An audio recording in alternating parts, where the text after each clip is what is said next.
Good morning, students. As I told you all, we are going to start our session with poetry, and I will start with a poem since we have already started our Bengali New Year recently. So I will start this session with a poem that was written near about the end of that particular year. I hope you all can guess. We are going to start with Thomas Hardy's memorable poem, The Darkling Thrush. So before I start, you need to know the meaning of the word darkling. Darkling means darkness, and thrush is a singing bird. All right. So this poem is written by Thomas Hardy. Thomas Hardy is a late Victorian novelist and poet. His work means he was much influenced by Romanticism and William Wordsworth. He belonged to the age which was in much certain crisis. What is that? I can rather specify it was an age of religious crisis when where Darwin's evolution theory of evolution and the contemporary naturalistic philosophy somehow created that crisis. All right, and as a consequence we find like feelings of insecurity as well as anxiety, uh, identity crisis, pessimism that were generated by certain social problems which were reflected in Thomas Hardy's most of the works. All right. So this is the basic thing. Thomas Hardy was born, obviously you all know, that is 1840, and he died in 1928. So let us come to the point, the poem. We need to know about the poem. This poem actually originally it was entitled as The Century's Deathbed 1900. It has proper relevance with the poem since the poem was written at the last day and even the ending of that day. That's why it was originally entitled by the century's deathbed. And what is that century? That is 19th century. And it was published on 29th December 1900, and it was published in a British weekly daily, that is the Graphic. So afterwards it was named as the Darkling Thrush. So this is the basic thing you need to know. Actually in this particular poem, poet has represented his own pessimistic approach. Rather the tone of this poem you will find all over the poem, you will find personal and subjective, of course, pessimistic tone. Okay, so let us come to the point. I hope all of you have kept your book ready and open with you all. So let us start. I leant upon a copy's gate when frost was spectre grey, and winter's drakes made desolate the weakening eye of day. The tangled vine stems scored the sky like strings of broken lyres, and all mankind that haunted nigh had shot their household fires. I leant upon a copy's gate. The poet stood supporting against a gate that the gate opened into a wood. Here, the copy's gate metaphorically indicates the opening or the beginning, rather the beginning of an new era, new age. Alright, as I told, the poem was written at the last day, near about the last day of that year, and when the day was about to end. So the poet here indicates with the word beginning of something new, of some new era, new age. Alright. When frost was spectre grey, the frost made the landscape, the atmosphere as dull and grey as a ghost. Alright. And winter's drakes made desolate the weakening eye of the day. Winter's drakes means the leftover of winter that was strong enough to make even eye of day, that is sun, even look even desolate, even lonely. All right. So here you will find the sun. Again, extended metaphor is used where sun is personified. Okay, as we find eye of day. So the winter's leftover, that is snow and frost, it was so strong. See, sunset has its own beauty, all right.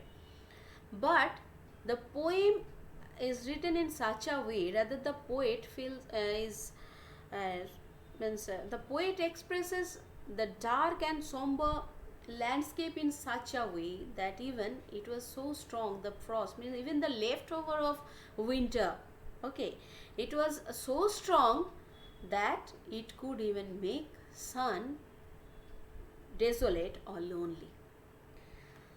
The tangled vine stems scored the sky like strings of broken lyres. The tangled vine stems, vine, a stem of vine plant. Okay, it leafless, rather the leafless stems of vine plant. It was when the poet looked overhead, he found the vine stem that was climbing to sky. It was leafless and it was now twisting it was twisting, means they were in such a position that it looked like, it seemed to him like broken strings uh, of lyres, means a violin or certain guitar type musical instrument whose strings means that strings were broken. Okay, when strings are broken it cannot produce music. Okay, so it was of no use, that can only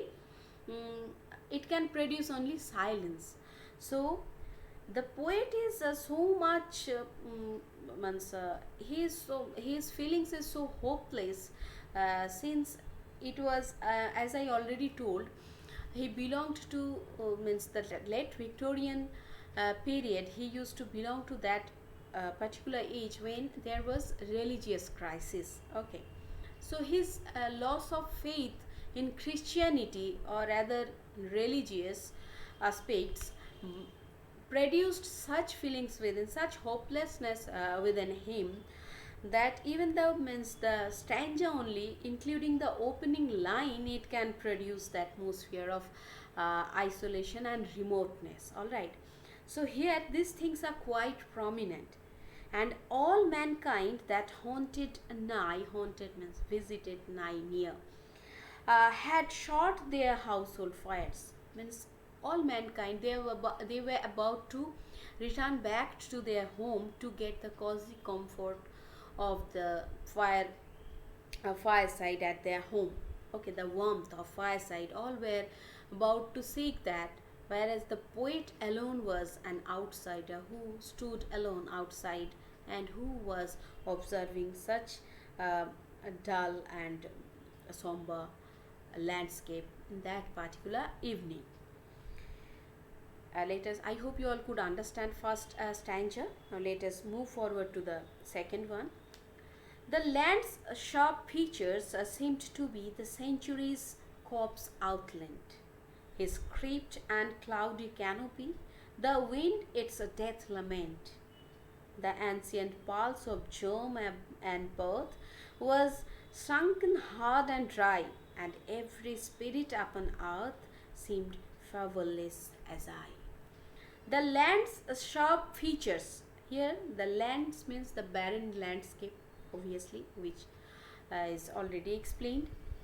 Sharp features. Sharp features are the hills or hilltops or hills and mountains covered with frost and snow. Seemed to be the century's corpse outland.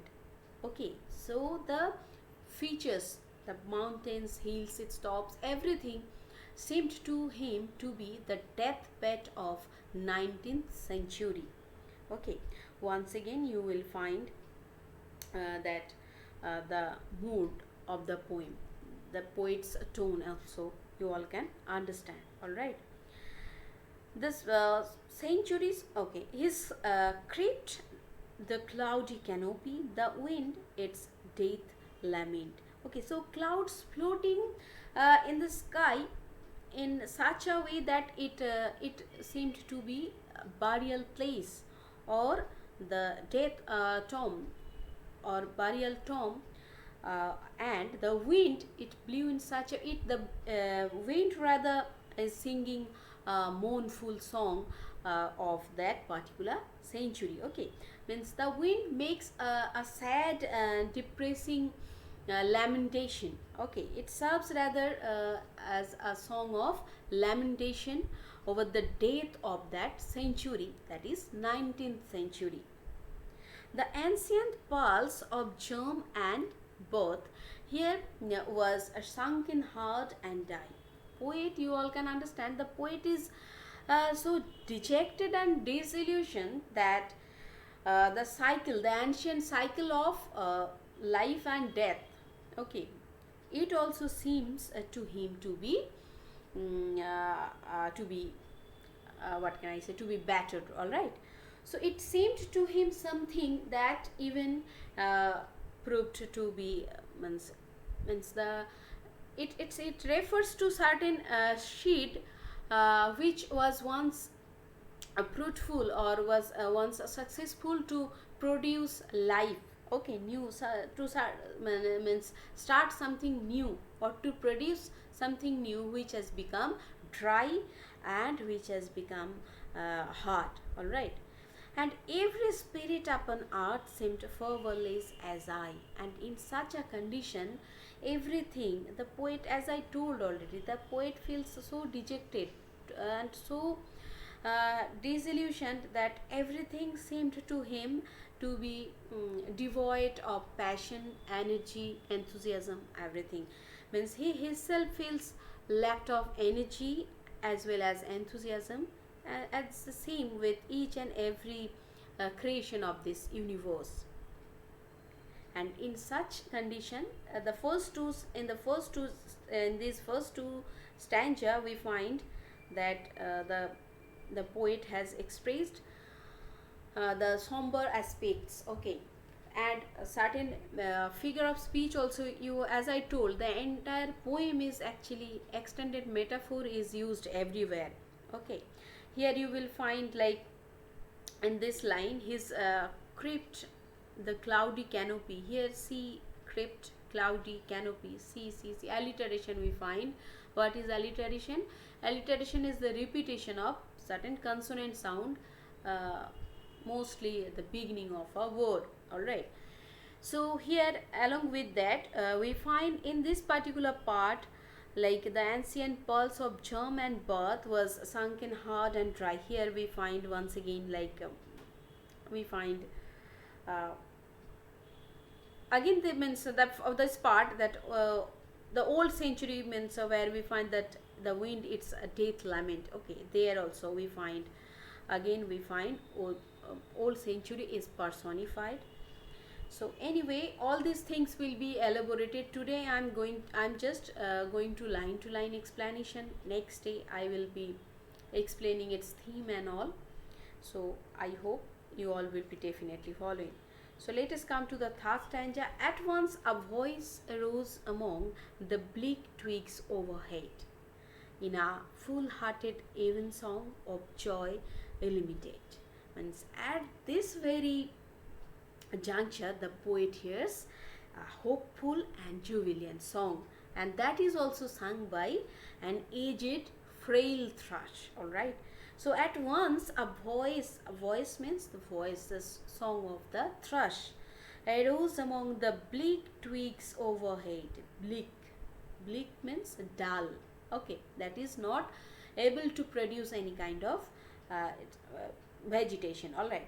So in such twig over his head, he found a full-hearted even song of joy illimited.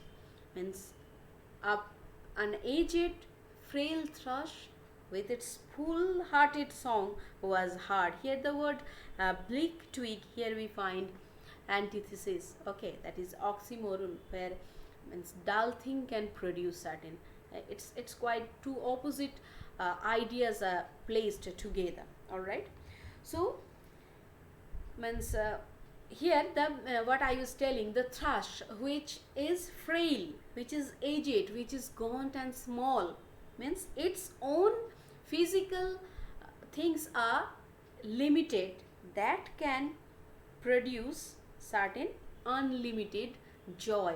All right, it can sing a song that is full hearted within its own physical limitation. It can sing something unlimited, and that was also even sung by an aged thrush, frail, weak, uh, gaunt, and thin and lean, and small thrush in blast beruffled plume. His feathers, his means the feathers of the birds were beruffled. Okay, it was beruffled with the uh, blowing wind, had chosen thus to cling his soul upon the growing gloom. Okay, so that particular bird chose to sing a song above the means, that gloomy event. All right, that means, and that in that particular evening, which the bird itself was frail, it was gaunt, it was aged, but its souls, it sang something that was unlimited, because it sang means up to full, means it's full hearted. All right, so as its soul knows no boundary, it cannot that's why his physical things, like as it was weak, it was small, it was aged, this couldn't make any effect. All right, so little cause for carolings of such ecstatic sound was written on terrestrial things afar or nigh around. The poet finds no reason, so little cause means the poet doesn't find any cause of cause that the bird was singing such a song on this particular evening. He doesn't find any kind of reason behind it. So little cause, there is no such cause, no such reason of carolings. Carolings is a song that is sung in Christian on certain Christian auspicious day.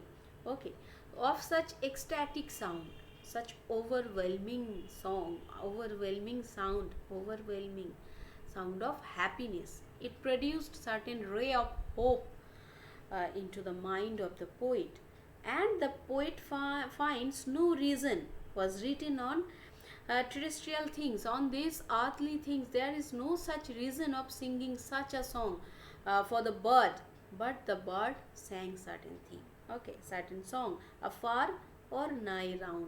The poet doesn't get any reason near or some far distance that the bird sang such a song, that I could think there tremble through his happy good night air some blessed hope whereof he knew and I was unaware. So here that ecstatic song is actually adding certain positivity to the religious belief of the poet. Okay, so the poet failed uh, to think that uh, the poem the as the poet cannot think anything, he was so hopeless, he was so feeling so dejected, so he couldn't think that there might be any reason behind the bird to sing such a song. But in this condition, the bird could sing certain song that produce certain hope within him, that maybe it produced certain blessed hope that made him think that there must be certain reason, as the bird proved to him symbolic of certain divine being. That's why he thought that the maybe there is certain reason that the poet doesn't know, he is unaware of, but the bird knows. And in this way we find that the negativity with which the poet started his poem, it was ended into certain positivity. All right, and that positivity was raised with the song was raised by the song of the bird, the thrush, which was frail, which was weak, which was thin, and moreover aged. All right, so the bird could produce certain positive or certain feelings of blessed hope into the mind of the poet. So this is the entire poem, where, to be very specific, as I already told, his own personal and subjective tone, his own pessimistic feelings is explained here in this particular poem. He lost his belief in Christianity. As I told, that age, late Victorian age, was much influenced by scientific discoveries, especially Darwin's theory of evolution, which affected its social and religious life. That's why we find the poet to write in this manner. Anyway, so this is the thing I wanted to explain. uh, I hope you all could understand. If you can't understand, please let me know. I will try to help you in all possible way. In my next class, I will discuss on the theme and uh, question answer part of this particular poem. So this much for today, children. Thank you. Have a nice day.